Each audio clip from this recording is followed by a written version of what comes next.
ijambo ryawe riganje umutima wanjye. Ubundi hari amagambo atagakwiye gukoreshwa muri creative industry cyangwa mu ruganda rw'imyidagaduro. Njya mbona abantu benshi bakunda kubikoresha ugahura n'umuntu ngo bari abantu n'abanebwe. Buriya njya bibona imijugujugu yirirwa iterwa abahanzi bakomeye ba BASOHOR, ba Meddy, ba Bruce. Kuko nk'ejo bundi nabibonye muri comments zo kuri Instagram kuri Bruce yapostinze indirimbo Funga Amacu ngo wabaye umunebwe ngibiki. Murabyibuka ko back in the days n'umuntu bita Ben na Meddy ibyo byanaje ngo by'abanebwe.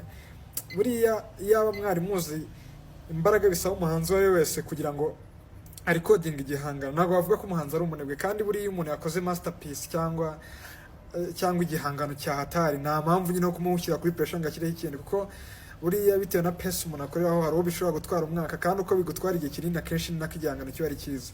Rero hari n'umuntu ushobora guhereza igihangano kikamara n'imyaka 5 ataraguhereza indi ndirimbo nshyashya.